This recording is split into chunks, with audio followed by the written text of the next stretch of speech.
President Biden attended the firefighter union's annual gathering and was praised by the president of the firefighter union before a packed crowd as the best president in the history of the United States for firefighters. Look, President Biden delivers for first responders. It's not about empty slogans or BS promises. It's just about doing the hard work. By the way, Biden gave a great speech there about how his policies are actually honoring the work of first responders like firefighters. We will discuss and compare this to what took place at CPAC, headlined by Brazil's insurrectionist Jair Bolsonaro and America's insurrectionist Donald Trump. Donald Trump gave quite possibly the most bizarre and low energy speech ever before a very small crowd, saying he doesn't know the word subpoena. He's never heard of that word, nor has he heard of the word grand jury. He called the criminal investigations into him a, quote, lynching. He, of course, bragged about his relationship with Vladimir Putin. He called the porn star he paid hush money to a horseface, and he told the crowd he should be elected so that he could be their, quote, retribution. And by the way, Don Jr. had to bribe guests to attend his daddy's cult pack speech with fake golden chocolate candy bars. You can't make this up. Look, Trump is terrified, and frankly, he should be. In the Manhattan District Attorney's criminal investigation, Trump's former trusted aide, Hope Hicks, met with these Manhattan prosecutors on Monday. This after Kellyanne Conway met last week. And I've said before, and I'm going to say it again, many have doubted me, many have criticized me for saying it. I've always said that the Manhattan District Attorney is going to be the first to criminally indict Donald Trump. And by the way, I have said that before, and everyone's like, no, you suck, Ben. You're wrong. I'm telling you. Is that what they say? That's so mean. I don't know. You know, it's a very unpopular opinion that I have. Ben, but I'm telling you, I've always said that if you followed, and I still believe it's true. Now, turning to Jack Smith's criminal investigation at the federal level, look, Donald Trump is trying his usual shtick, right? Delay. He's trying to delay Jack Smith's criminal investigation, and Trump is failing. We just learned that Donald Trump filed a new motion, this one a motion to exclude testimony that was already given to DC federal criminal grand jury members by his former top White House lawyers, Pat Cipollone and Patrick Philbin. This is another motion that Donald Trump is almost certainly going to lose. But when you look at what Donald Trump is saying and you see his actions that are taking place behind closed doors in federal court, you know that things are getting really, really bad. And so Trump is lashing out like a maniac against all these prosecutors, right? He's calling Alvin Bragg and Fani Willis racists. He's calling Jack Smith an animal. And he's accusing prosecutors of, quote, torturing witnesses by flying the witnesses on economy class to Washington, D.C., or where their respective grand jurors are located, paying for their Ubers and lodging to have them testify before the different grand juries. Trump says that is torture. What a man of the people. To a snowflake traitor, sweet justice, Jordy, just seems so unfair. This is the MeidasTouch podcast. Ben Meiselas, joined by my brothers Brett and Jordy Meiselas. How you doing? I'm doing great. It's great to be here. And guess what? We actually got Jordy staying with me right now.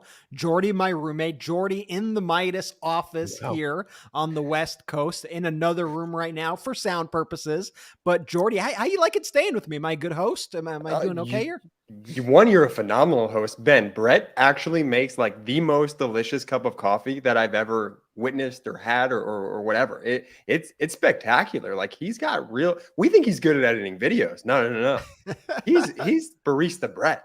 I take it very seriously. Like I ask for everybody's orders in the morning. I give everybody their coffee to order, whether they want espresso, whether they want coffee, if they want different syrups in it, if they want it straight, whatever it is. I take it very serious. I think I got to start selling my own coffee beans. I'm going to plant that seed here. No pun intended, or maybe pun intended, and we'll see where that leads. Maybe we'll sell some Brett coffee beans on the show. How about but you're not farming these coffee beans. I mean, you're farming them. You'd work with a farmer, of course. You'd find a fair trade farmer. We'd figure out how to do work with them. You know, not everyone who sells coffee beans is a farmer. I mean, they work with farms who produce great coffee beans. And then Jordy could do the ad reads. Jordy could do the ad reads. I think we have a new business underway. That's what I just. And you'll vet the coffee, because if it passes the Brett test, it means it must be. I'm the biggest coffee snob, so if it passes the Brett test, it means it's good. I assure you that. It's a good idea. I'm just gonna say it's a really good idea. Can I say two other things real quick though? Ben, that sweater you're wearing is really great. Love that. I know it's great audio feed, but that's a great sweater you got there. And guys, have you seen how on fire the YouTube channel has been lately? I mean, just the subscribers have been nuts. And this is all in the march of the Midas million member subscriber marathon month. Stop with the most ridiculous. So subscribe right now. Pickled peppers. Look, the audience has spoken. The listeners and viewers that's their favorite one. The Midas million member subscriber marathon month. And we're just like lightning in a bottle. We gained 7,000 subscribers in the last like 2.5 days. So please hit that subscribe button right now. The YouTube channel is on fire.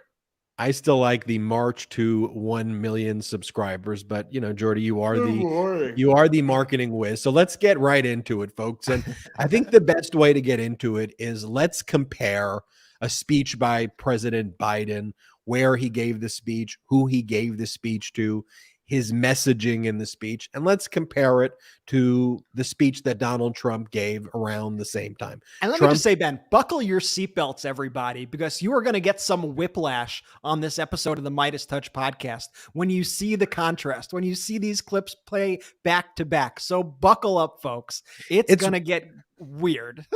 Before it gets so weird, that's actually why for this episode I want to start with Biden's, which is so not weird. Like I almost want to ease into these Trump clips because it is some of the most deranged, unhinged, buckle up, weird, folks.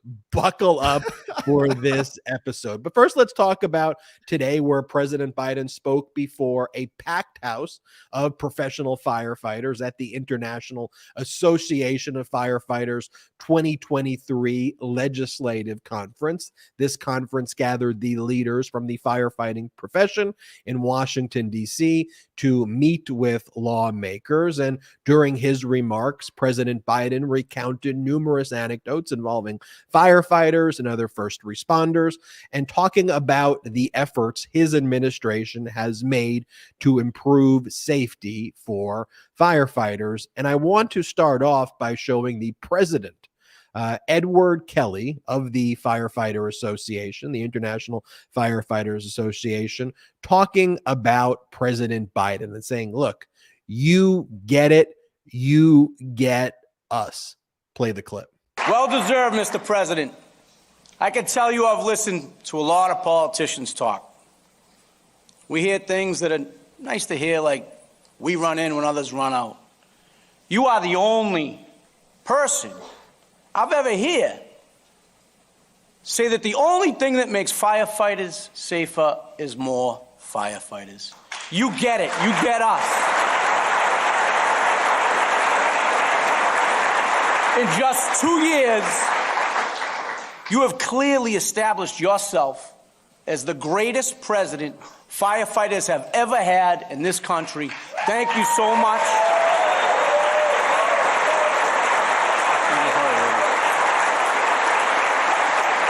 You're making our very dangerous job as safe as it possibly can be, one leadership decision at a time, and we thank you. And we thank you on a personal level. One of our IFF members' son, a naval officer, is caught up in the politics in Japan, and we thank you for personally trying to help the Alconis family. We know that you're doing everything you can. We thank you. We love you, and we thank you for everything you've done for all of our IFF family. Thank you, Mr. President. You know, when you cut through all of the performative stuff that's going on the MAGA Republican side, right?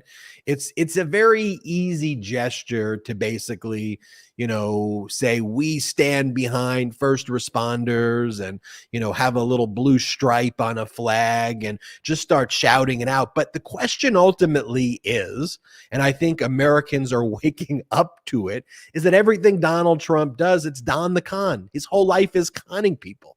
What he spews out of his mouth are just complete lies. The promises, complete and total BS. So what you have to do is not just take the words, you have to take the actual action. So here's President Biden talking about the dangers of the job of firefighters, the risks associated with it. Play this clip. I've done more firefighter funerals than I want to acknowledge. The only thing that protects you is more firefighters. More firefighters. In 2022, there were 99 line of duty deaths. I've been to, as I said, far too many firefighter funerals in my life. And I know too many of you are dealing with cancer from chemicals and toxins on the job and in your gear. It's wrong. It's wrong. Well, let me tell you something. I have your back. Eddie just talked to him about the 3 requests he has, and I won't go into them now, but I'm going to push all of them. And I promise you, you've had my back and I'll have yours. When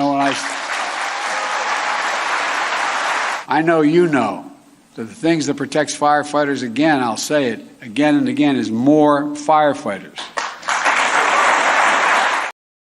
So what does it mean to have the backs of firefighters? It's not just saying the word, right? It's actual tangible steps.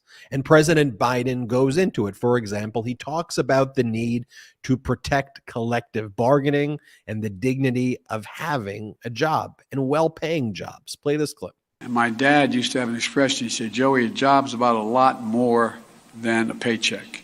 It's about your dignity. It's about respect. So being able to look your child in the eye and say, honey, it's going to be okay. That's why I fight so damn hard to protect your right to collective bargaining.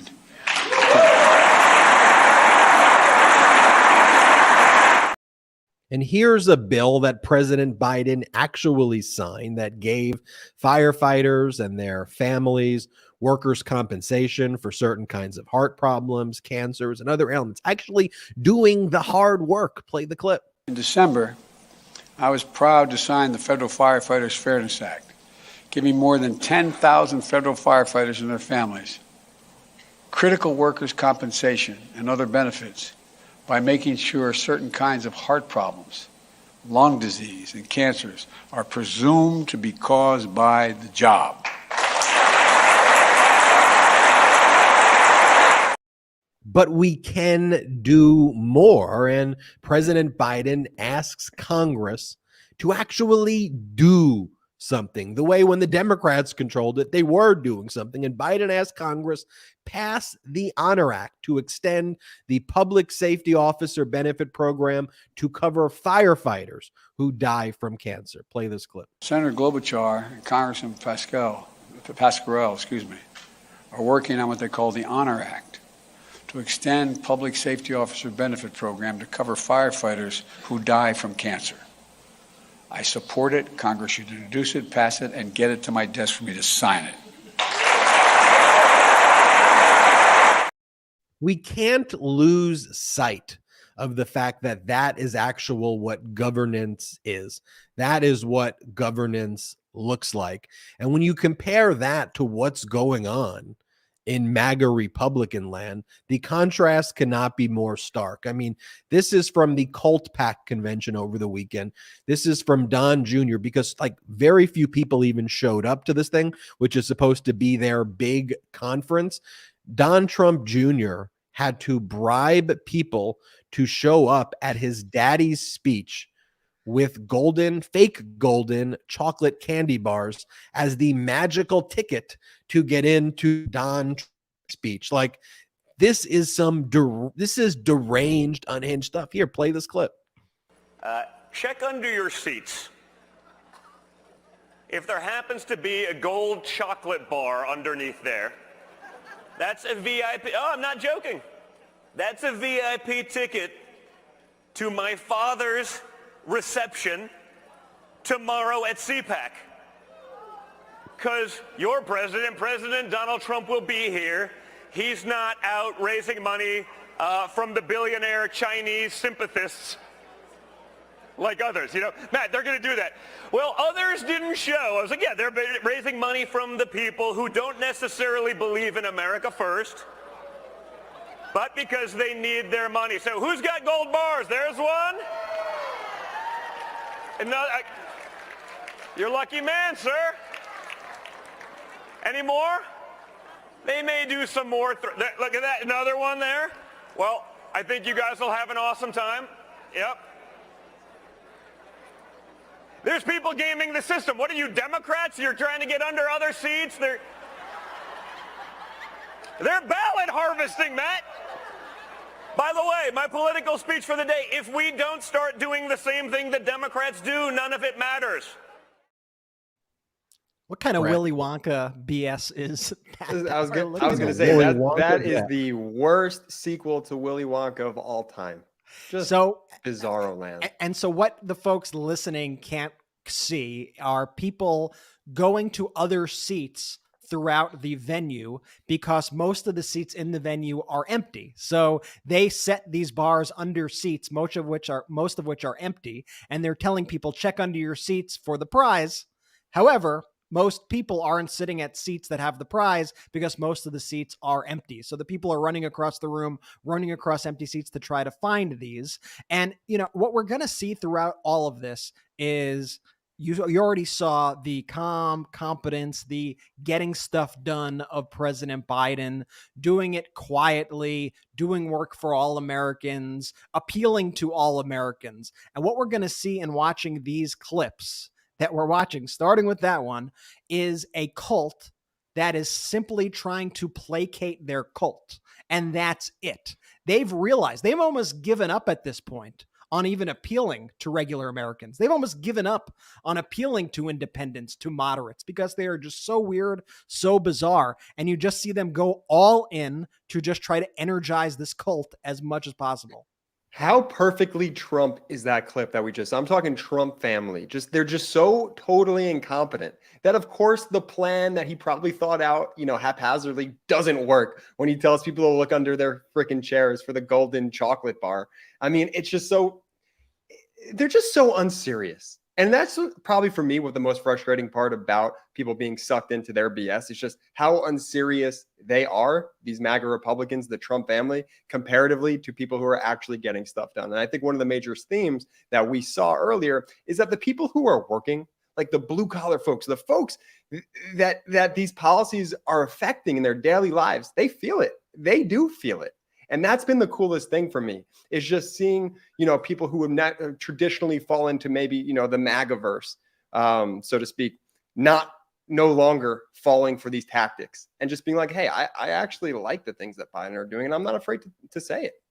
And you see how the folks at CPAC, these MAGA cultists, I'm not going to underestimate the danger of MAGA still, because it is an extremely dangerous movement. Mm-hmm. But what is very clear in watching these clips and in looking at the audience and in seeing the enthusiasm and in seeing the infighting is seeing that MAGA is ultimately a dying movement. Now, where does it go from here as it dies?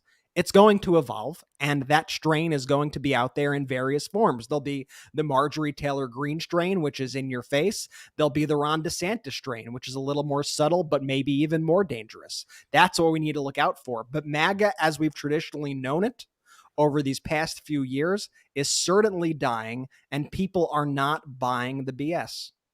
In the pro-democracy community, as MAGA is a dying movement, though, what we need to be very clear about, and it's why it's important to show that clip of President Biden with the firefighters union, and you'll be able to show that Biden standing with workers, not in a performative way, but through actual legislation and rebutting all of these false narratives that went unrebutted for many, many, many years with the new Democratic Party that's got its fight back, that is out there telling the truth and doing great messaging.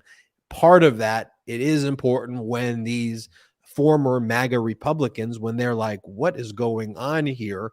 That they know, though, that, look, all of the things that you've been fed, this diet of propaganda from Fox and OAN about leftists and it's Marxism and all of these things, and Mr. Potato Head and Green M&M and Skittles and Dr. Seuss and pronouns and all of these things, that all of that is just complete and total BS. I mean, the thing that they talked about as the most pressing issue at CPAC with all of the speakers before Donald Trump is bathrooms. They just talked about bathrooms all of the time. And they wouldn't even ask the question. They would just say, I'm going to have to ask you to respond to this.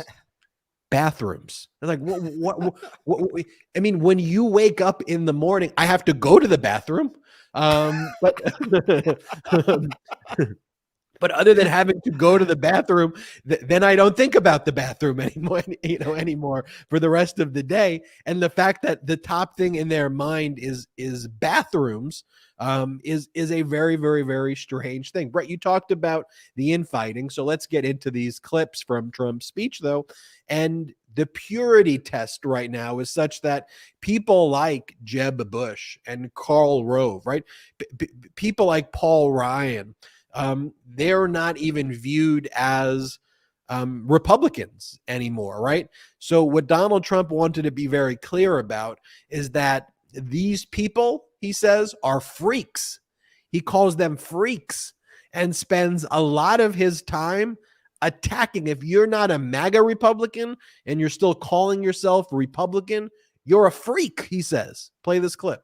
When we started this journey, a journey like there has never been before, there's never been anything like this.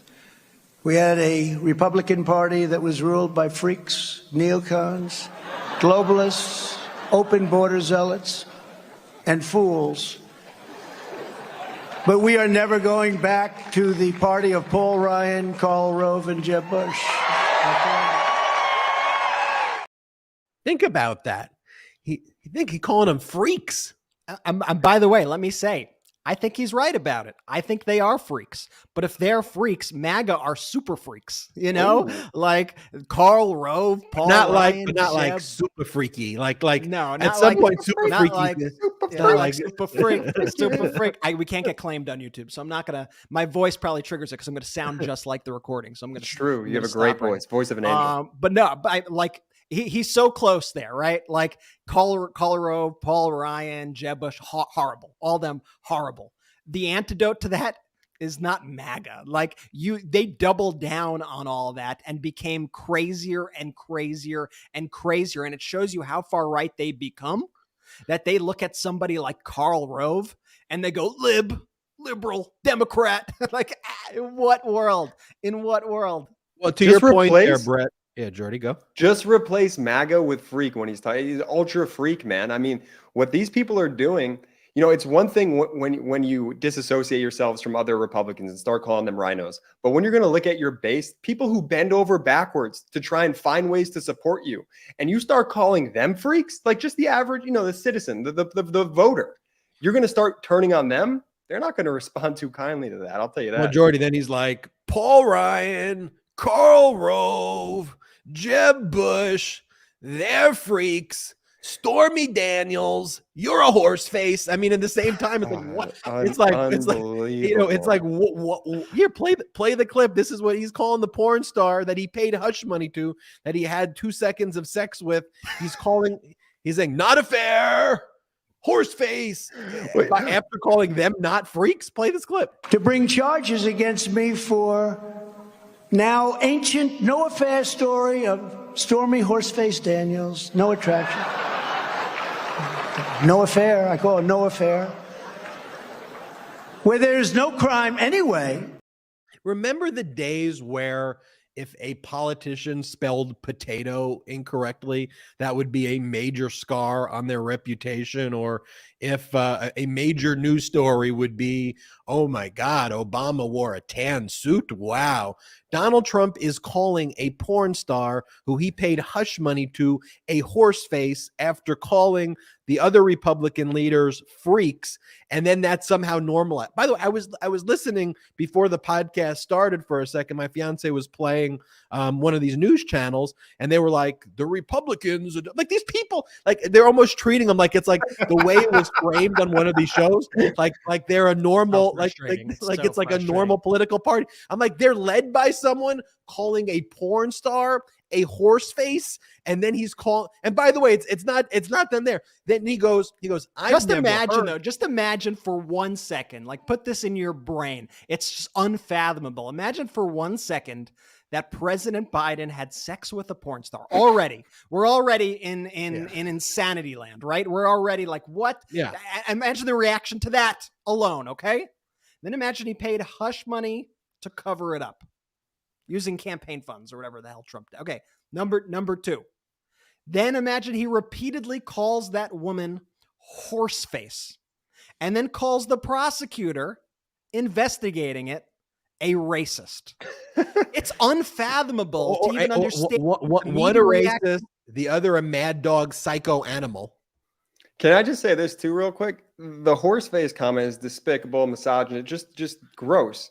That's the second weirdest part of the clip. Why does he keep throwing in no affair, no affair? It was an affair. Like he was married, he had a kid, and while he was married and had a kid, he had sex with somebody else. That is probably the definition of what while his wife was pregnant. The definition of having an affair is exactly that. So no affair. I'm just, what the hell is that? It is a funny addition. Yeah. So then he goes, after calling other people a freaks and then calling a porn star a horse face, he then goes on to say that he's never heard these words, like subpoena.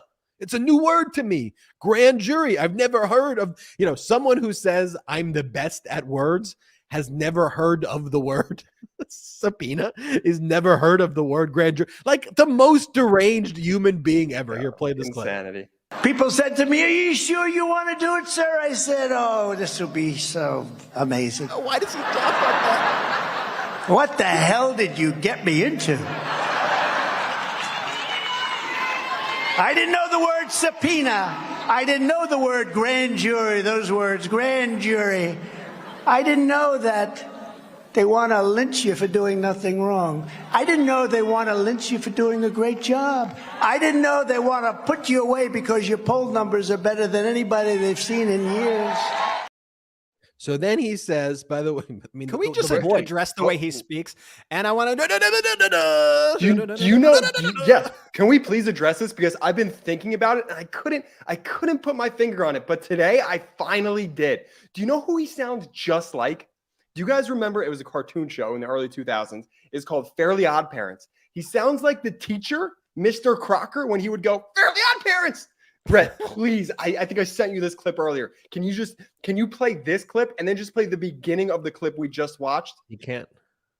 Very good parents! Admit it! You have very good parents! Have a nice day! If you give us a copyright takedown, Jordy, for that clip, hold on. You're in LA. I'm going to find you. While it's fresh in our audience's mind, Brett, can you just play the first 4 seconds of that clip? To bring charges against me for now ancient, no affair story of Stormy Horseface Daniels, no attraction. Wrong one. It's this one. People said to me, are you sure you want to do it, sir? I said, oh, this will be so amazing. What is that? What is that? What is his new name to me? And y'all could join in on this, Mr. Crocker. And that's exactly what I'll be referring to from here on out. The good thing about being a Hall of Famer, and I've told you this before, Jordy, if you bat 300 or 350, you make the Hall of Fame. Even if you strike out. I'm telling you, Brett accidentally played the wrong clip the first time, but if you play those clips back to back, strike out 7 out of 10 times. So what's Donald Trump's plan? Like, what's his hopeful message going into the 2024? It's that for those who have been wrong and betrayed, I'm your retribution. So he's basically, to be clear, talking to the insurrectionists at this point. And he's basically saying, if you feel wrong because we didn't succeed in the last insurrection, I'm your guy. I'm going to do what you wanted me to do the last time. Play this clip. And if you put me back in the White House, their reign is over. Their reign will be over. And they know it. And America will be a free nation once again. We're not a free nation right now. We don't have free press. We don't have free anything. In 2016, I declared, I am your voice. Today, I add, I am your warrior. I am your justice. And for those who have been wronged and betrayed, I am your retribution. I am your retribution. Not going to let this happen. Not going to let it happen. I will totally obliterate the deep state. I will fire. I mean, it's a horrific message. I am your retribution. I am going to obliterate the deep state. Let's be clear what he is saying there. He's, basically threatening, as I view it, violence against a group of people. That's what he's intending to talk about, right? It is a call to action for violence. It is as clear and present of a threat. I also think it's even a step further than that. I think it's violence against a group of people, but I think it's also threatening the destruction of the United States of America, like the entire system on which the United States of America rests upon. He is planning on taking a dagger to American democracy. And when he says he wants to completely obliterate the deep state, he wants to obliterate the government workers who don't kowtow to his beliefs, to his demands. That's exactly what he's saying there, because he wants to rule as an unchecked dictator who just does whatever he wants, makes whatever demands he wants, and forces people to do them, whether they're constitutional or not. And that, to me, is the big not so subtext of what he's saying there. Well, I mean, you pair that with the fact that he says he will use the federal government to lead one of the largest deportations, a mass deportation in American history. Play this clip. Under my leadership, we will use all necessary state, local, federal, and military resources to carry out the largest domestic deportation operation in American history. Other countries are emptying out their prisons, insane asylums, and mental institutions, and sending all of their problems right into their dumping ground, the USA. Think of it. They're emptying out their prisons, and you've heard me say that, but they're also emptying out their mental institutions. And to use a strong couple of words, insane asylum. Insane asylum, that's where, anybody see Silence of the Lamb? That's where they come from, insane asylum. That's a stronger word than a mental institution. You don't need to see Silence of the Lamb. I just need to watch your speech, and I know where people deserve to, what insane asylums look like. Speaking of which, his other big plan, in addition to I will be your retribution, mass deportations by the federal government, baby bonuses. He wants to give baby bonuses right out of The Handmaid's Tale. He's talking about baby bonuses. Play this clip. Challenge the governors of all 50 states. All 50 states to join me in a great beautification campaign. We will rename our schools and boulevards, not after communists, but after great American patriots.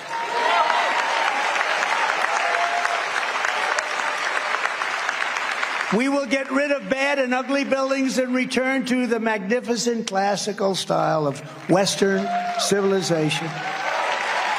We will support baby boomers, and we will support baby bonuses for a new baby boom. How does that sound? That sounds pretty. I want a baby boom.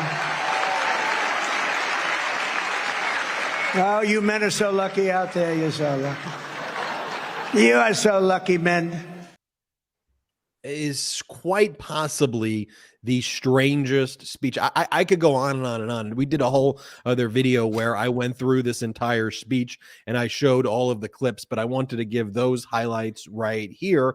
But then I want to move on, and I do want to talk about the criminal investigations that are heating up, because when you see him up there, weak and weird and a clear and present threat to our democracy, the wheels of justice are moving in the right direction. So I want to talk about what's going on in the Manhattan District Attorney's Office. I want to talk about what's going on with Special Counsel Jack Smith. I want to talk about Donald Trump's just nonstop posts, because he is completely scared out of his mind, when we get back from this quick break. And now let's take a quick break to talk about our next partner, Fume. Be smart, don't start, kick the habit.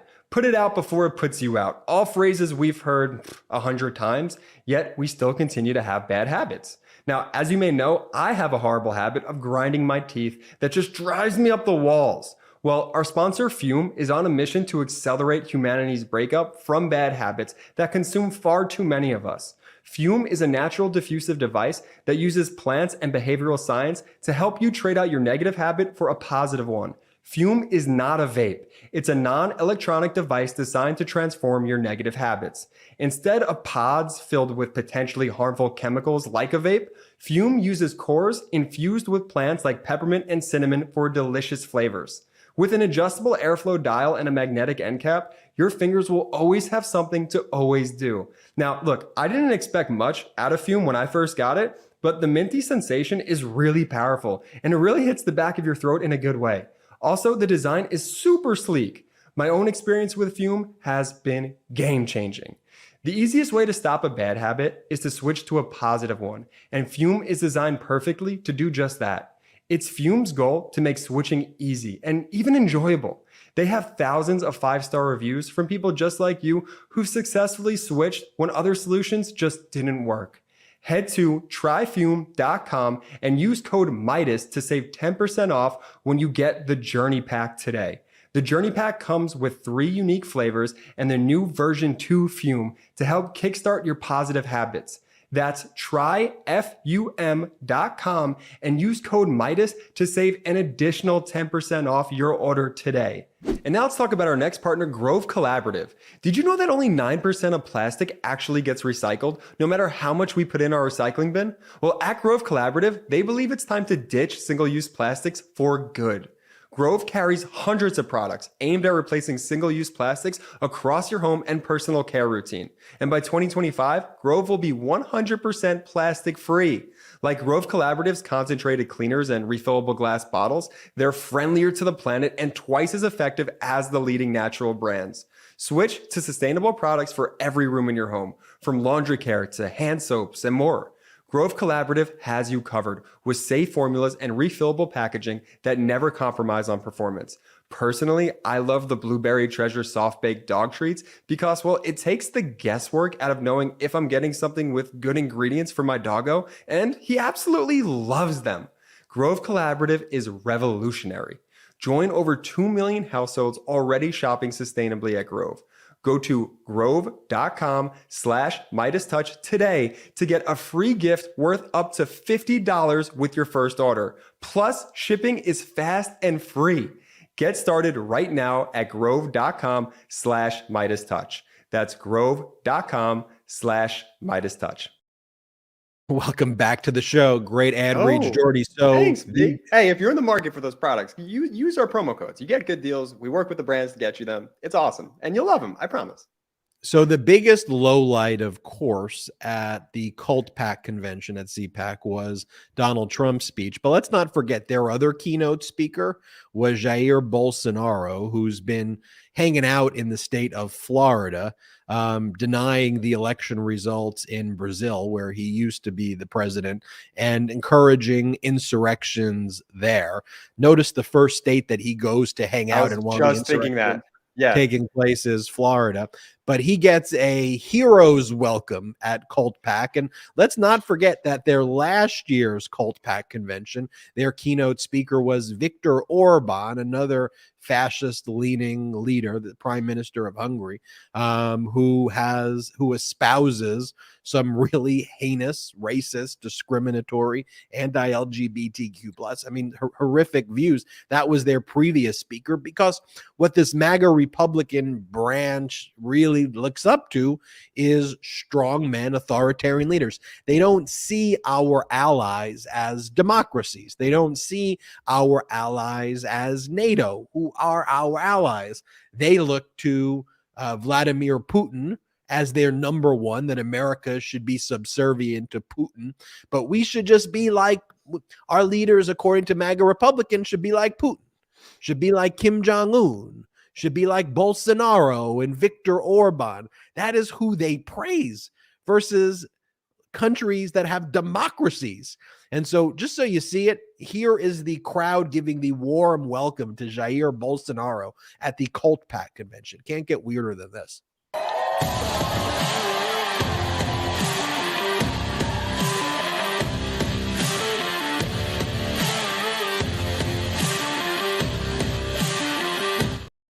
It's like if before World War II you had, and welcome to the stage, Mussolini, boom, boom, boom, boom, boom, boom, boom, you know, and it's like, and we didn't add that music in. That music was how they brought him out, was that music.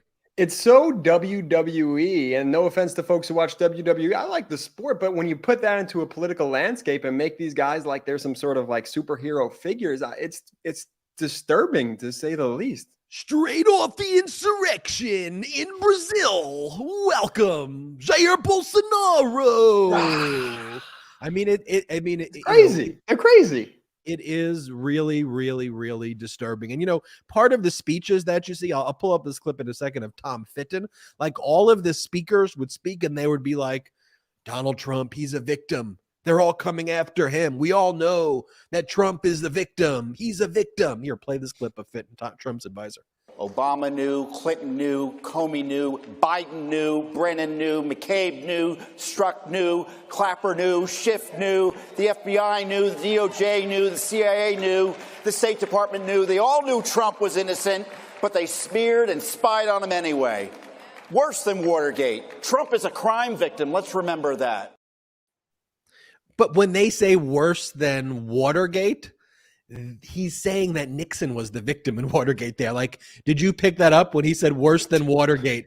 As though the deep state got Nixon, just to be clear. He wasn't saying Trump's conduct is worse than Watergate.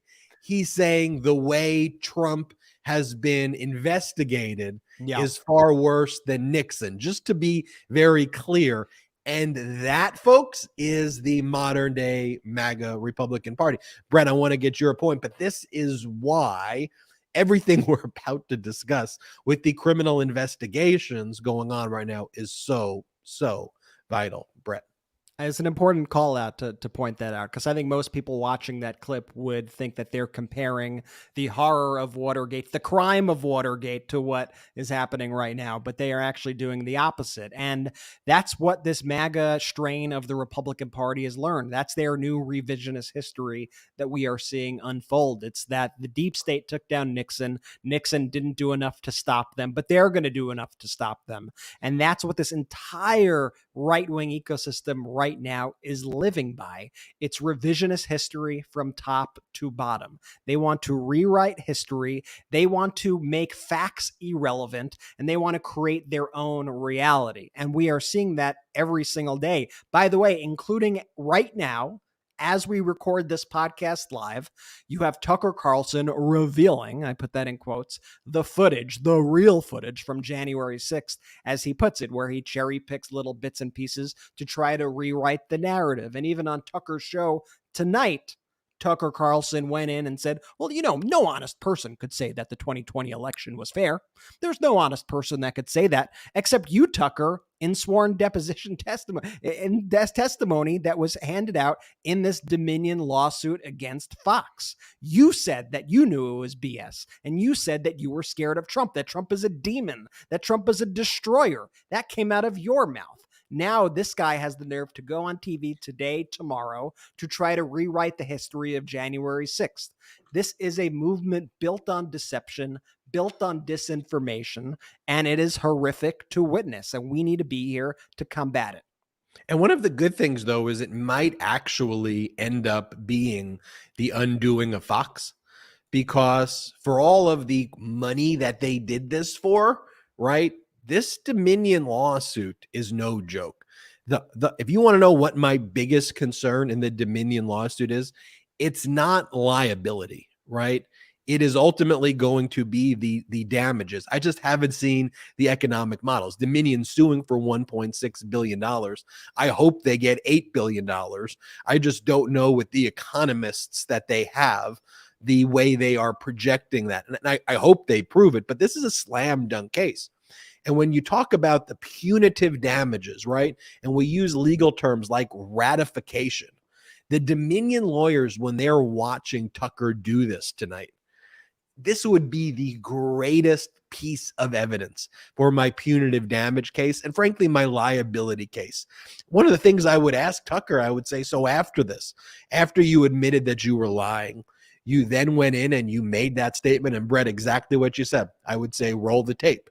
And I would say, you knew when you said that you were lying. And Tucker would go, well, I don't know that. All right, well, let's play your deposition testimony. So even though we have your deposition testimony, here you are on March 6th saying the big lie. Why is that, Tucker? Were you afraid you were going to lose your ratings? Were you afraid that because the Dominion filing became public, that people started realizing who you were, Tucker? Oh, I don't know. That's why you did it, Tucker, isn't it? And that cross-exam, I hope Dominion does not settle this case. I want the world to see that take place, but you dig the hole deeper and deeper and deeper when Tucker starts saying those things, and we know what they are saying behind the scenes. And probably the only lesson that Fox has learned from this whole ordeal, though, is don't put it in text messages. Don't put the truth in emails. Yeah. Do it all by phone and do it all by in-person meetings. And by the way, signal chats, that's why Donald Trump doesn't have a cell phone. That's why he doesn't use emails. That's why he doesn't have text messages. So he blames it on everybody around him who has emails and text messages. But look, let's go talk about these criminal investigations right now. I've said it before here that I thought that the Manhattan District Attorney's Office would be the first indictment. And there were so many people who disagreed with that assessment and said, because I get the frustration with Alvin Bragg, especially with Dunn and Pomeranz quitting and that grand jury from Cy Vance. It felt so close. So it felt like a piece of us was ripped away when it felt like we were on the finish line and someone new took over.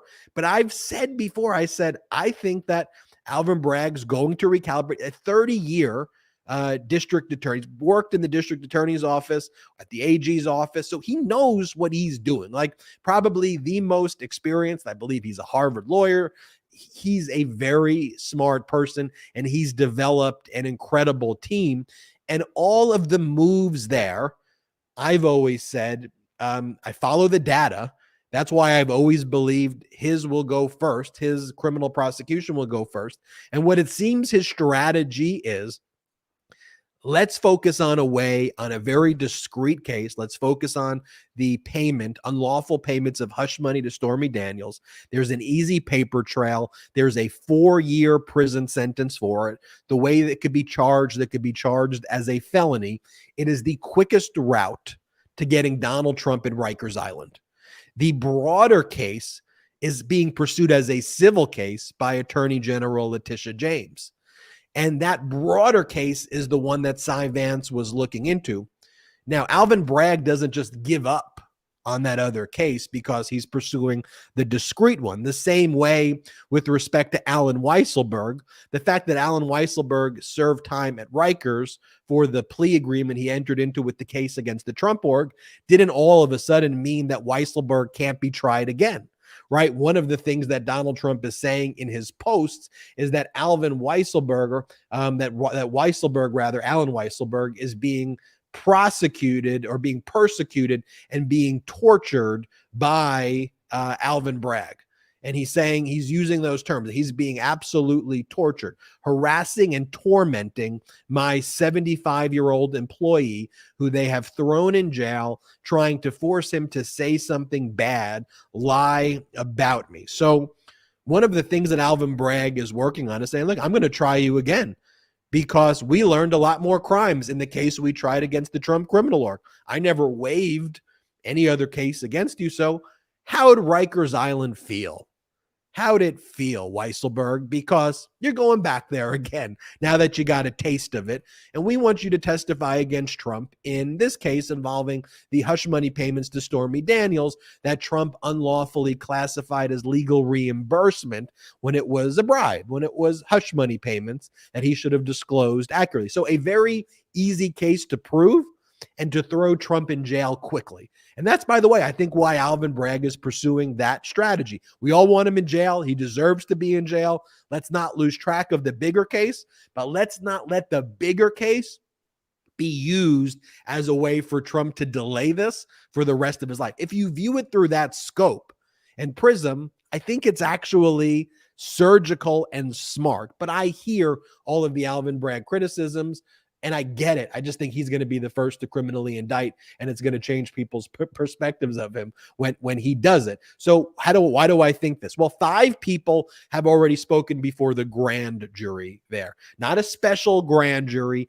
a grand jury that has the power to actually indict.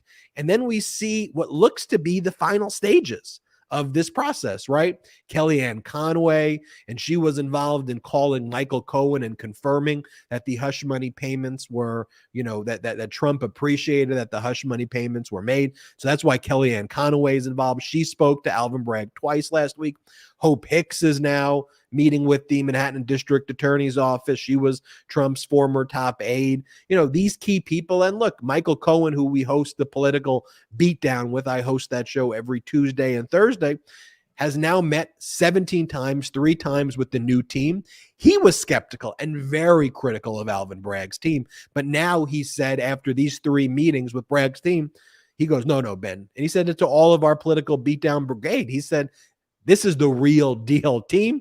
He said, this flight is in air, and I think it will get to the destination of justice very soon. He can't talk about the specifics, but he says he's meeting for prep. We'll hear more from him tomorrow on the live show of Political Beatdown at 12 Pacific, 3 Eastern, where he'll probably tell us as much as he can. But every sign indicates that Alvin Bragg is going to be criminally indicting Trump directly and soon. And we could be mad about Bragg for everything. I'm just telling you what the data is saying. And I think we all agree that data is a good thing, but that's what it suggests. Hey, Ben, sorry, Brett, go ahead. No, you go. Ben, just at a real high level, because I feel like, we've been talking about the Stormy Daniels situation now for quite a bit. At a real high level, though, the understanding that the audience has and why this is actually criminal for Trump is because of the classification of how he used the money. It was actually campaign money, right, that he used to pay Stormy. And that's what makes it illegal, correct? He classified it as a legal reimbursement to Michael Cohen.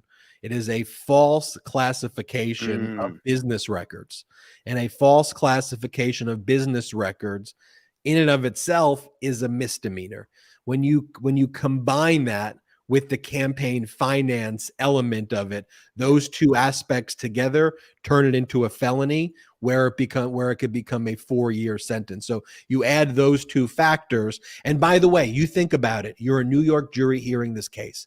Donald Trump's wife is pregnant with her first son with him. He's having sex with a porn star, 3 seconds of sex with a porn star. He's then paying hush money to cover it up. And you're just put yourself in the mindset of all this, you'll be able to see really easily. The case can probably be tried in 2 days, right? Maybe 3 days. So you're in and out. You literally want to vomit after you hear this case about what a disgusting, vile person engages in this conduct. You think the jury goes, they'll deliberate for what, 3 or 4 hours, maybe, and I think also no matter where you stand on the political spectrum, you're going to be repulsed by these fact patterns, and the documents are going to be right there. And then once Trump's guilty and he's sentenced, what is he going to, what are the appeal process, right? Like, it's not a case where Trump has a lot of room to appeal. So Trump can get thrown in jail, into Rikers pretty quickly in that case. It's not as long as we'd probably want. It's a 4-year sentence. By the time you look at the sentencing guidelines, maybe you're talking about a year or slightly longer, maybe 2 years of actual hard time that he'll do in Rikers. But then Bragg doesn't give up the other case. We just started with a point where Trump's locked up for committing crimes, which he deserves to be. And then you have the civil case. Whoosh. The civil case comes in October 3rd, where Tish James is suing for $250 million at least for the fraudulent valuations that Trump engaged in, with an injunctive relief to shut down the Trumps from doing business in New York. Do y'all see how that 1-2 punch works, though, and why that may actually be a very effective surgical strategy if you ultimately want the results to happen? I'll leave you with this one final result for everybody who's very upset with the timing of all of this. We talked about a lot of these Nixon cases and accountability. Nixon was never held accountable. Let's be real, right? He left office, but he was pardoned. Nixon was actually never held accountable like he should. And if you look at a lot of the Nixon-related cases of when the courts made rulings on a lot of his unlawful conduct where he's asserted immunities and things like that, look at the dates. 81, 82, right? Nixon v. Fitzgerald, the big absolute immunity case at 82. So in perspective of things, these cases actually are, and look, justice couldn't come sooner for us, especially after I show you all those clips of that deranged maniac. He deserves to be in bars, behind bars immediately. I get it. But in terms of the process that just exists within our system historically, it's not going to be helpful necessarily for me to say this. I could only give you the legal perspective that it is moving quicker than any case in the past, and for similarly situated cases where a defendant is a wealthy millionaire or billionaire type of person who can make all of these motions. So I want to at least give you that perspective. Good perspective. I love the sound effects you're adding too. You got a nice, it's coming. Good stuff. You ever notice how Trump also, whenever he tries to like frame something and tries to make his goons feel like the victim, it's always like, my young kid Don Jr., they're being so mean to my young son. It's like, dude, he's what? How old is Don Jr., your young kid? And then with Weisselberg, he goes, he's a poor old 75-year-old man. Like in Donald Trump's world, people just go from young kids to old people very quickly. That's how Donald Trump frames his definition, because he's such a weak little traitor snowflake, his definition of what torture is, real torture, when Trump threw Michael Cohen in solitary confinement for like many, many, many days because Cohen had the audacity of wanting to write a book. Like, that's actually, if we want to talk about torture, but let me tell you what's not torture, where witnesses get called before a grand jury and the Department of Justice pays for their travel. Oh, they got to fly on economy class and they get to stay in a Sheraton and the Ubers are paid for. Oh my gosh, the torture. This is what he's calling it, torture. Here, pull up this post where he calls Jack Smith an animal prosecutor. He goes, the animal prosecutor that they stuck on me over the boxes hoax is trying to torture, and he puts that in caps, my people into telling lies. It's all for political reasons and the fact that I'm leading big in all of the polls. He's flying people from all over and throwing them in front of a DC grand jury. They are confused and scared. They've never done this before. These Democrat Marxist pigs should be the ones that are investigated. The nice guy prosecutor in the Biden documents case hasn't even started yet. I mean, just that he's calling it torture, throwing them as though like Jack Smith. Here, pull up the photo of Jack Smith, as though he's taking them and just throwing them in there and grabbing them by their collar and saying, you need to testify, and then torturing. But it's, you need to testify. For those just watching what Jordy's doing, to give context. No context needed. Jack Smith's voices. But I want to talk about what Jack Smith is doing. I want to talk about Trump's reaction to that, especially the recent move that Trump's trying to exclude the key testimony before the grand jury by his former top White House lawyers, where the federal judge found that executive privilege does not apply.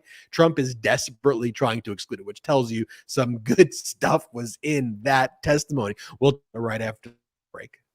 Our next partner is AG1 by Athletic Greens. Now, I take AG1 by Athletic Greens literally every day. I gave AG1 a try because I wanted better gut health, boosted energy, immune system support, and I hated taking pills and vitamins and wanted a supplement that actually tastes great. I take AG1 in the morning before working out, and it makes me feel incredible and just ready to take on my day. When I take AG1, I know I'm doing something good for my body, like giving my body the nutrition that it craves and covering my nutritional bases. I've tried a ton of different supplements out there, but this is different and the ingredients are super high quality. I got started with AG1 because I used to take all these different pills and gummies, and frankly, what I was taking was expensive and I didn't even know if it was good for me. But with AG1 by Athletic Greens, I know that what I'm consuming has the best ingredients and also tastes delicious. AG1 makes it easier for you to take the highest quality supplements, period. When I started my AG1 journey, very quickly I noticed that it helps me with, improved overall digestion, my energy levels were up, and just overall I was feeling great. It's just 1 scoop of powder mixed with water once a day, and it's a seamless and easy daily habit to maintain. The Midas mighty asks me all the time, Jordy, how do you have so much energy to do these ad reads? Well, if I could only pick one thing, it's AG1 by Athletic Greens. Just 1 daily serving covers my day's nutritional basis and supports my long-term gut health with 75 high-quality vitamins, minerals, and whole food sourced ingredients. I can't think of another daily routine that pays off as well as AG1, which is why I trust the product so much. If you're looking for a simpler and cost-effective supplement routine, Athletic Greens is giving you a free 1-year supply of vitamin D and 5 free travel packs with your first purchase. Go to athleticgreens.com/Midas. That's athleticgreens.com/Midas. And now let's take a quick break to talk about our next partner, fastgrowingtrees.com. Breathe some life into your own backyard with fastgrowingtrees.com this spring. From shade to fresh fruit to privacy and natural beauty, let fastgrowingtrees.com help you plant your dream garden with their expert advice and fast, reliable shipping.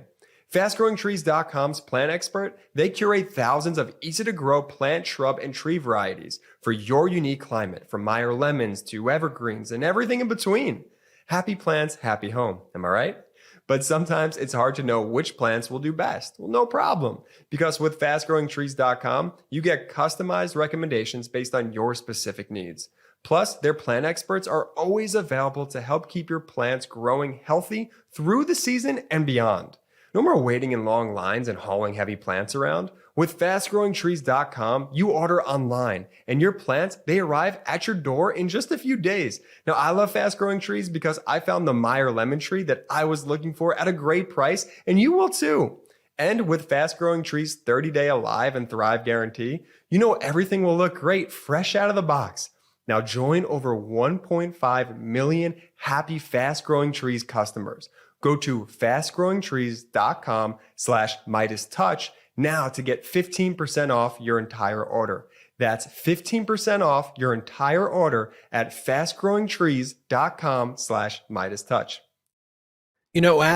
Jordy, you're just a great ad read. Let's go. Let's go. That fastgrowingtrees.com is Fuego, by the way. All the sponsors are great, but fastgrowingtrees.com is amazing. Check that one out.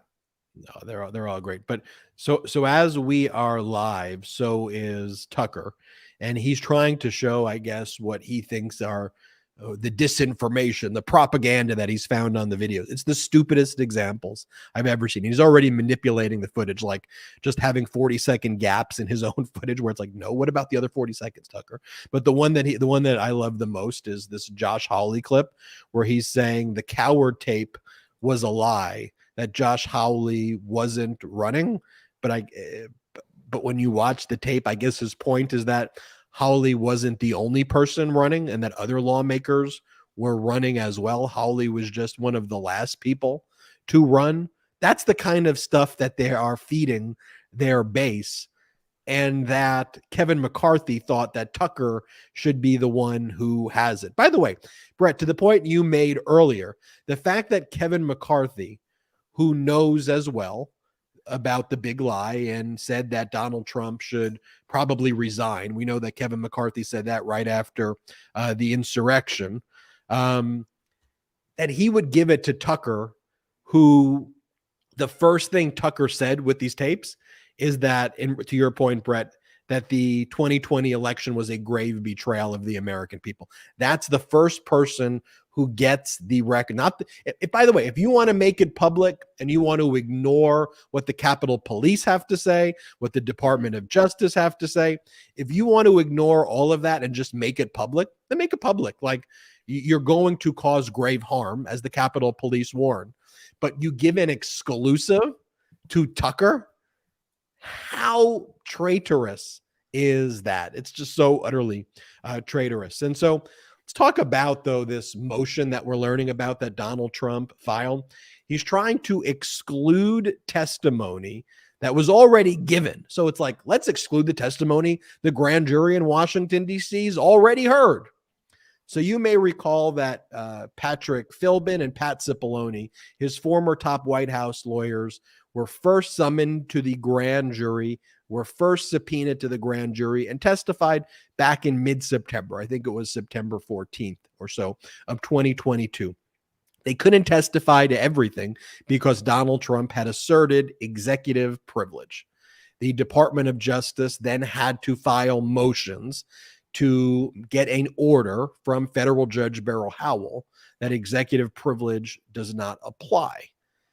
The Department of Justice prevailed. Judge Beryl Howell made that order that executive privilege doesn't apply. Patrick Philbin and Pat Cipollone then had to show up a second time. They showed up in December of 2022 and they testified about their communications and observations, specifically with Donald Trump. And this doctrine of executive privilege is basically confidential communications or deliberative communications with a president are supposed to remain confidential. A few points, though. Executive privilege is held by the current president, not former presidents. And even if it were to be held in the most narrow circumstances by former presidents, it could be overridden by compelling interest, like criminal investigations. So it was fairly easy to overcome the executive privilege claims there. These individuals, Cipollone and Philbin, already testified. And now Donald Trump is going to the Court of Appeals and saying, we want that testimony excluded from the grand jury. Now, we know Cipollone and Philbin previously testified before the January 6th committee. However, you may remember that there were limitations on their testimony even there. They didn't testify about their specific communications with Trump and other specific observations in Trump's presence. They testified about a lot of other things, but when they were asked specifically, they would say, we can't because Trump is asserting executive privilege. But even there, I also want to use this as kind of a teaching moment, right? Because it takes time to subpoena the witnesses, and you don't just want to subpoena a witness before building your case brick by brick, right? So before they brought in Cipollone and Philbin, they also want to bring lower level people in front of the grand jury or adjacent people before the grand jury, right? So you had former Vice President Pence's former Chief of Staff, Mark Short, former Vice President Pence's former General Counsel, Greg Jacob, testify, and lots of other people, because you need to build to the top, because you want to be able to make sure you're asking the best questions, right? So then they subpoena, and you have to come up with a date that works with the grand jury schedule. Grand juries don't meet every day. They meet a few times a month where they take in a lot of testimony. You have to coordinate with the witness, and you can't just force witnesses to show up without good faith scheduling. Otherwise, a judge isn't going to let you take their testimony. So you then get their testimony in September, right? Then Donald Trump asserts executive privilege, so they can't testify to everything. Then the Department of Justice has to file a motion to compel. Under our system, Donald Trump gets an opportunity to respond. Then the DOJ gets a reply. Then the court makes an order, and the court orders them to reappear in December, because that period takes 60 or 90 days. Everybody remembers how long it took with Trump's frivolous case before Judge Eileen Cannon, when the motions would be heard. It eventually all gets heard. That was a discrete issue. It eventually works its way up to the Court of Appeals, but that's just the process generally that we have. And now we know, for example, the Department of Justice compelled Pence.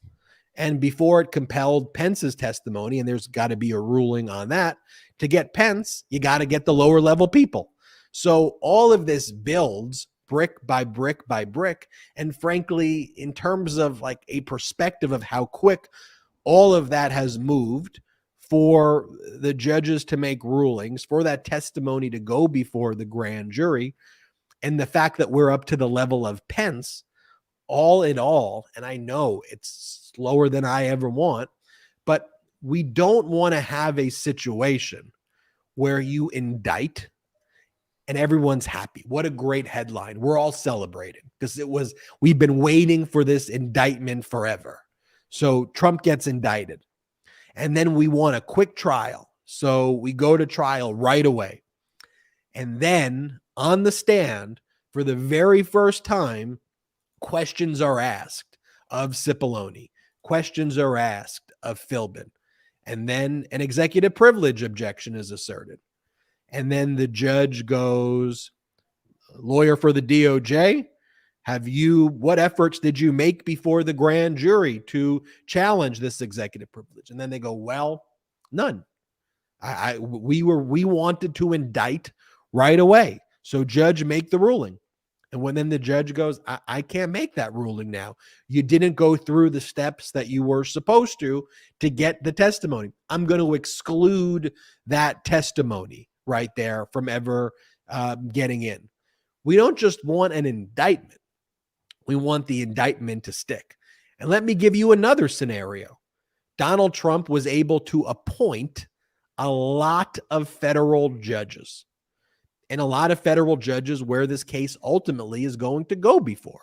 In the DC federal courts, there are a lot of Trump appointees who, by and large, have made pretty good rulings for democracy when it comes to the January 6 cases. But also remember, it's like a Trump judge, Judge Nichols, who found the obstruction statute, the obstruction of justice statute, does not apply to insurrectionists unless the insurrectionists specifically directed their obstruction to destroy documents, even though the statute talks about official proceedings. So tell me, and it's randomly assigned, if the Trump case gets assigned to a Trump-appointed judge who will not recuse themselves, I promise they should, but they won't, and the Supreme Court will not disqualify them. You want the DOJ to make sure that they've got every piece of evidence, because that Trump judge will look for the smallest failure to due diligence and will throw out the case in a second. The Department of Justice knows that. So as we talk about what the Department of Justice is up against here, I think ultimately these motions to exclude are going to fail by Donald Trump. Former president doesn't have executive privilege. Even if you claim that there was executive privilege, compelling interest overrides executive privilege. These are the steps that the DOJ has to take. And I hope going through that process with you, although perhaps frustrating, at least gives you a window into what all these steps are and why Jack Smith or before that Merrick Garland couldn't just say, we all saw it happen, indict right now, because it would backfire. And then everybody would be saying, you blew it, Merrick Garland, you blew it. Yeah, I mean, first off, going back, I think the pardoning of Nixon, I'm probably going way back at this point, was probably one of the most hurtful things that, could have ever been done for our country, because it just really, I think, put a dagger in the rule of law and set a really, really, really bad standard. But I don't think it's fully appreciated right now. And honestly, how could it be? How big of a deal it is that there is a former president of the United States who is likely to get indicted, and not one indictment, but likely multiple indictments. What we are about to experience in this country, I don't quite think anybody is prepared for it. And I think we need to really start setting our minds now in that direction of just kind of mentally prepping for what's going to be pretty chaotic when all this starts happening. And by the way, I don't think there's any, I mean, I do think that there is a direct connection right now between Tucker Carlson trying to rewrite the history of January 6th and these prosecutors getting closer and closer to indictments. I've always said from the beginning, as we get closer, they are going to get more and more insane. The disinformation is going to go into overdrive. Them trying to fight back is going to quadruple. And we are seeing that right here, right now. And by the way, we ain't seen nothing yet. I'm telling you that. And I know that might sound scary, but I believe that to be true. And you have sounds to, terrifying. And while there is obvious evidence of intent, we all know that there's obvious evidence of intent.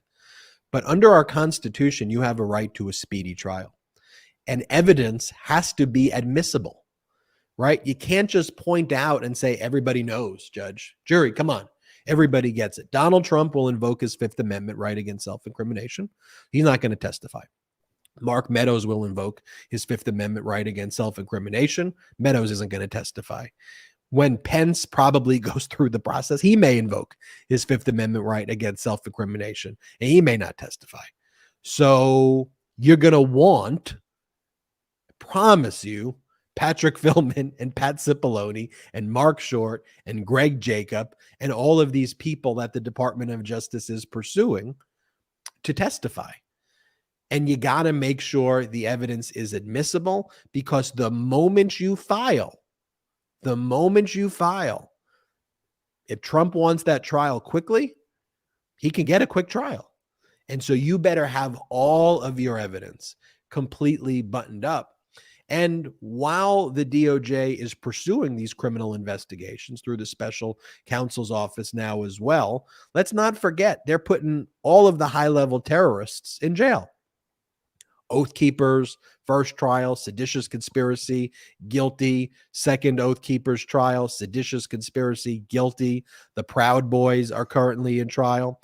And by the way, let's not forget one of the reasons, Brett, this whole thing is going on with giving the tapes to Tucker and Jordy, and also giving the tapes to the insurrectionists. By giving the tapes to the insurrectionists, one of the plan to Kevin McCarthy is to actually hurt and slow down the DOJ's investigation into Donald Trump and the insurrectionists, because none of that material actually matters for any of the prosecutions. However, because it's new material, which the insurrectionists who have pled, who have been convicted, or who are being tried, they're going to claim, whoa, the government was secretly hiding Brady material, exculpatory information that I could have proved my innocence. And we all know that's not the case. We see them walking into the footage that mattered to them was turned over to them, right? But they're going to argue, we now need to go through all of those hours of footage. So what does that mean? The Department of Justice needs to now put its agents and its lawyers to review all 45,000 hours of footage to determine if there may be exculpatory evidence in there. And now that's diverting resources from actually prosecuting terrorists. That's one of the strategies, a direct threat to try to undermine the Department of Justice. So I want you to think about that plot right there. And while Brett's on mute and doesn't realize he's on mute, Ben, let me just compliment you. I know that that's weird for me to do, but I like complimenting you. Ben, that was a great breakdown. Like I listen to other podcasts that might sound crazy, other than the MeidasTouch podcast and other than podcasts that are on our network. I know it sounds crazy. Nobody gives that level of detail that you just gave. That was awesome, baby. But it's a hard truth to talk about. Yes, that's why I don't think people do it. Yeah, because the reality is, I am also, part of me is like, what the hell are you doing? Yeah, just indict the, and everybody who feels that way is 100% justified. To have this being done so flagrantly, so in our faces, is so disturbing. But also, we do have a due process system that is intended to protect others. The fact that it is being abused by a authoritarian tyrant is not surprising. However, I do know that we've got the best team behind all of these prosecutions, and that's what I feel very strongly about. Finally, I want to talk about this one other topic, which isn't getting a huge amount of attention, but I do think it deserves a lot of attention. And this is the Donald Trump and MAGA-led plan against something that's called ERIC, E-R-I-C. I think he picked it on. I think he first thought it was his son, and he's like, "Yeah, screw Eric. Yeah, get Eric out of here." And then he dug in, and he was like, "Oh, I could use this to my benefit." So this is what ERIC stands for: Electronic Registration Information Center. It is a nonprofit organization, by the way, founded by 3 Republicans. It was founded by 3 Republican state governors. Rhinos, man. With the sole mission of assisting states to improve the accuracy of America's voter rolls and increase the access to voter registration for all eligible citizens. Okay. It is governed and managed by states, even Republican and Democrat states. And actually, what it helps find, if your goal is to find actual election fraud, because it kind of cross-references people's movements, DMV registrations with voter rolls, to see people moving from state to state, you can actually find out if someone is voting in a state where they shouldn't be voting and if they should be removed from a certain state. In theory, this is everything that the Republicans have been calling for. If you think about it, it actually exists. And because it exists, because it actually is providing the data, the truth that undercuts what the MAGA Republicans are saying, they want to destroy the database. Jordy, this is the brilliant point you made on the last pod, right? The way they address COVID, if you're a MAGA Republican, is don't test. Don't test. If you don't test, it doesn't exist. Just don't keep track of the data. Their policy when it comes to like things like the Chinese spy balloons, right? Don't track. Don't track it. If you don't have the technology, if you don't build the infrastructure to even locate it, you won't have to run into a situation where you have to make the hard decision. So when Biden came in, he goes, whoa, there's these Chinese spy balloons that are flying over our country that the Trump administration wasn't even looking at. Like, let's develop a system. So when Biden develops the system, yes, it's complicated. It's hard, right? And MAGA Republicans go, oh, you're letting the Chinese spy balloons over America. That was happening repeatedly when Trump was in office. However, they didn't test. They didn't search. They didn't track. And this is their theory. So we could spread our lies if you're a MAGA Republican if you don't have Eric, if you don't have the Electronic Registration Information Center. And it was one of the tools that undercuts their claims of voter fraud. Because wait a minute, here's the person. These aren't dead voters. These voters are real, and they want to spread lies. So just destroy the data. Here's Donald Trump's post. All Republican governors should immediately pull out of ERIC, the terrible voter registration system that, quote, pumps the rolls for Democrats and does nothing to clean them up. It is a fool's game for Republicans. And while these governors are at it, and this is all in caps like the maniac that he is, go to same-day voting, all paper ballots, and voter ID, voter identification, mail-in voting only for faraway military, and those that are very sick, problems on elections solved. And so what does the fascist governor of Florida do? Terminates their relationship with ERIC because, whoa, this could be a winning issue in the Republican Party if we go after ERIC. So the Florida, they go after ERIC and they want to eliminate ERIC. By the way, the whole funding for ERIC for the states, it's like $25,000 per state. So like, we can't fund this thing. You can't fund, it's like $25,000 dues, like monthly. Like, it's not a huge amount of money for a state to fund. And by the way, the board of ERIC are the governors and their designees. They're the ones who sit on it. And it's equal Democrats, equal Republicans. And don't we want to find this stuff out?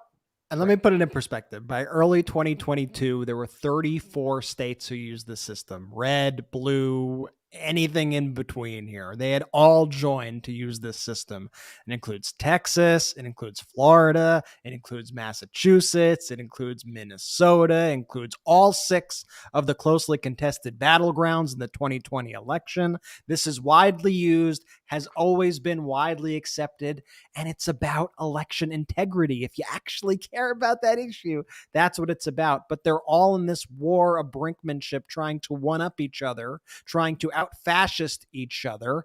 And it just goes to show you, every time Trump says something that DeSantis thinks he should do to try to help him win the presidential nomination, DeSantis goes, oh, I got to do that now. And if DeSantis goes with an idea that, and Trump thinks it's a good idea for him, Trump then goes, oh, I got to do that now. It's really a pathetic thing that we are witnessing right now. And I also just, I'm sorry, I have to say, say it, that when Trump made this post on his social media app and he was talking about pulling out of ERIC, I got to imagine that he's used the phrase pull out for ERIC in other contexts before. I got to say it, folks. I got to say it. I'm sorry. Part of me wants to think too that he was talking smack about, obviously, his son Eric, and then Eric overheard and got upset. He's like, no, I wasn't talking about you. I wasn't saying we need to get rid of you, Eric. I was talking about this thing over here. Yeah. Someone needs to deliver the straight talk here. But I mean, that's why, though, when we watch the news media, the mainstream news media, when we speak to people, we're in a situation where we need to be using the rhetoric that matches what we are seeing. What we are seeing is fascism in America. What we are seeing are traitors to this country. These are traitors. We can't be afraid to say that. We can't be afraid to say that for the sake of, we just have to be nice to each other and get along. Sure, there are a lot of people who identify as Republicans who I agree with, who I'm friends with, but this strain, what we're seeing right now, this is a whole different ball game, and we have to be calling it out. What Tucker Carlson is doing right now as we record this, what Kevin McCarthy did in handing him this footage so that he could manipulate this footage and have these selective leaks to try to rewrite the history of an attack on our nation, that's evil. That's traitorous. And we need to be calling it out as evil, as traitorous, and not be afraid of, you're going to offend both sides. You're going to offend the other side, though. That kind of rhetoric is inflammatory. You need to be dealing with things in the terms in which they actually exist. And this is a red alert for our country. We have to. And that's why when people say, the MeidasTouch network, the liberal leftist network, if you were to probably look at a lot of the views and values, would they traditionally line up with progressive or liberal. In many cases, yeah. I don't like have a checklist of views though that go check, check, check, check, check, check, check. I want what's best for our democracy, but to me, those labels don't make any sense anymore. It's why I'm very frustrated by those very labels, because it puts people into certain camps, and it assumes that on the other side there are these conservatives, and they're fiscally conservative, and they're conservative in their policies. No, they're maniacs. They're maniacs. What else do you want me to call it? They're traitors. They're engaged in treasonous conduct. They're out there calling for national divorce. They're saying, if you elect me, I will be your retribution. They're calling porn stars Horseface and clapping for it. They're talking about golden chocolate milk or what, golden chocolate tickets underneath the seats. They're talking about potato heads and Skittles, and they're talking about be angry at pronouns, and that the biggest issue in their day is bathrooms. You know, no, we there's nothing conservative about people who call insurrectionists political prisoners, right? There's nothing conservative about election denialism. People who don't accept free and fair elections they're not conservative. They're certainly not fiscally conservative. They want to blow up our country's economy. You know, they're willing to have us default on our full faith and credit. And then it's like, okay, well, what is your plan? MAGA, tell us, MAGA, what is your, surely you have a plan. And they come up with some stupid acronym, the Reign-In Act. We're going to reign. Okay, well, what is this act? We need oversight over 3 executive orders. That's the reign. What are you talking about? You use the term rein in. And that's the difference here, though, right? Between performative BS and someone who actually is delivering for the people. So as we leave this episode, I want to show you what happened this weekend when President Biden joined marchers in Selma to commemorate the 58th anniversary of Bloody Sunday, the day in 1965 where white police beat black civil rights marchers as they attempted to cross the bridge to gain the right to vote. I want to talk to you about that. And I want to show you what President Biden said, that no matter how hard some people try, President Biden says it better. So let me play his clip. The truth matters, notwithstanding what the other team is trying to hide. They're trying to hide the truth. No matter how hard some people try, we can't just choose to learn what we want to know and not what we should know. We should learn everything, the good, the bad, the truth of who we are as a nation. And everyone should know the truth of Selma. And finally, Biden says this is a time of choosing. That is a message we talk about here on the MeidasTouch podcast and network. This is a time for choosing. Play the clip. My message to you is this. We see you. We're fighting to make sure no one's left behind. This is a time of choosing, and we need everybody engaged. We know history does not look kindly on those who deny the march across the bridge to redeem the soul of America. Let me close with this. In many of your faith traditions, Sunday is the Sabbath, the day of rest. But on that Sunday morning of March 7th, 1965, Amelia Boynton Robinson and 600 of her fellow children of God chose different pews. On this bridge of her beloved Selma, they were called to the altar of democracy. Unsure of their fate, but certain of the cause was righteous. So she would go on to say, quote, "You can never know where you're going unless you know where you've been." We know where we have been. My fellow Americans, on this Sunday of our time, we know where we've been, and we know, more importantly, where we have to go. Forward, together. So let's pray, but let's not rest. Let's keep marching. Let's keep the faith. But most of all, let's remember who we are. We're the United States of America, and there's nothing beyond our capacity when we act together. So let's go and finish the job. God bless you all, and may God bless our troops. Let's keep marching. Let's finish the job. There is nothing we can't accomplish together. Thank you all for watching this episode of the MeidasTouch podcast. Do me this favor. If you're watching this on YouTube, go check us out right now wherever you get your audio podcast. Just search MeidasTouch podcast. Make sure you subscribe on audio and YouTube. So if you're just a YouTube watcher, subscribe on audio. If you're just an audio listener, make sure you subscribe on YouTube as we march to 1 million subscribers in the month of March. Jordy, I'll let you say before closing us out, what was your expression?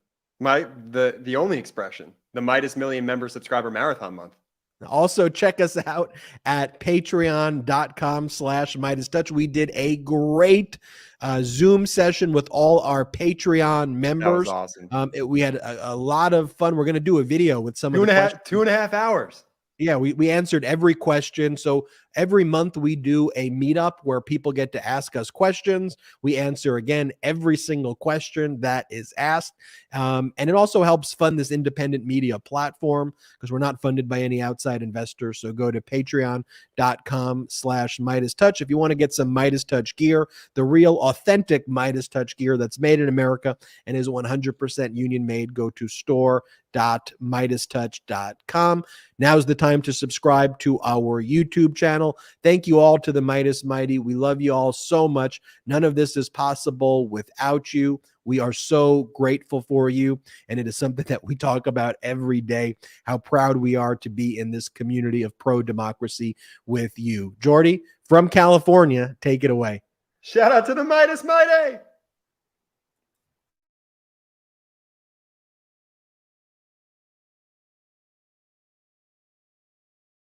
The best part of waking up? MAGA tears in my cup. Check out the new MAGA tears mug available now at store.MeidasTouch.com. That's store.MeidasTouch.com. It's 100% union made right here in the USA. I know I'm not tired of winning yet. How about you? Get yours today.